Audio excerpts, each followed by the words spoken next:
দেশ নেত্রী বেগম খালেদা জিয়ার আজকে জনতা সবাই উপস্থিত হওয়ার জন্য ধন্যবাদ।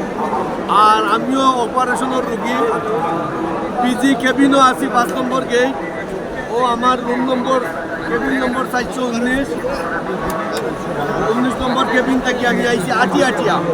খুব কষ্ট আমারও, দামান একজনে আনছি, দামানও ফিস মারি দেয়।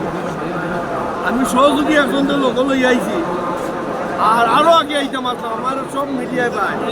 আমি বিএনপির কেন্দ্রীয় যত কর্মসূচি সব কর্মসূচি জয়েন করি, অংশগ্রহণ করি, বারবার জেল কাটছি। এর সাথে আমরা আমি খালেদা জিয়ার আন্দোলনও জেল কাটছি। এবারও খালেদা জিয়ার মুক্তির আন্দোলন আমি জেল কাটছি। খালেদা জিয়ার বাসার সামনে থেকে আমার টর্চারিং করছে, বিভিন্ন বাহিনীর টর্চারিং।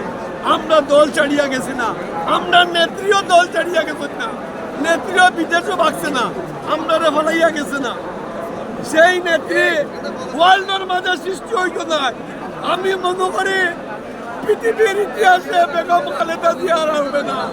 তারেক জিয়া বীরের বেশে আইসুন, আপনারা তারেক জিয়ার সহযোগিতা করেন। মিডিয়া তারেক জিয়াকে এগিয়ে নেওয়ার স্বার্থে মৌলিবাজার সিলেট মাজার বক্ত এলাকা এবং মানুষও আমরা সিলেট অনেক মানুষ যায় মাজারও, সেই এলাকার লোক আমরা দোয়া করে বেগম খালেদা জিয়াকে আল্লাহ তুমি বেশ নসিব করো, এবং বেগম খালেদা জিয়ার ছেলে তারেক জিয়া বীরের বেশে যে দেশ আইছেন, আমরা একটা উজ্জ্বল হয়েছে।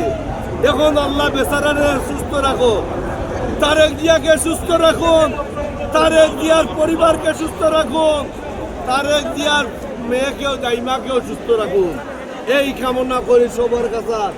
বিএনপির পিছিয়ে অনেক শত্রু লাগায়, বিএনপিকে ধ্বংস করার লাগে আওয়ামী খালি চক্র নাই, আরো চক্রগোল আছে। বিএনপির সবাই সজাগ থাকুন, বিএনপির ধানের শীষের প্রার্থীকে এগিয়ে নিন। সিলেটের প্রত্যেক আসন এবং ঢাকার সারা বাংলাদেশের ধানের শীষের পক্ষে গণজোয়ার সৃষ্টি করুন। বিএনপির আর চোখের জল ফালানি লাগতো না। আল্লাহ এবার কবুল করবে, বিএনপি গতিতে আসবে। আপনারা বিএনপিকে তারেক জিয়ার নেতৃত্বকে সঠিক মনে করেন, তারেক জিয়াকে এগিয়ে নিন, তারেক জিয়াকে আপনারা সহযোগিতা করুন, শক্তি দিন এবং দোয়া করুন। আসসালামু আলাইকুম।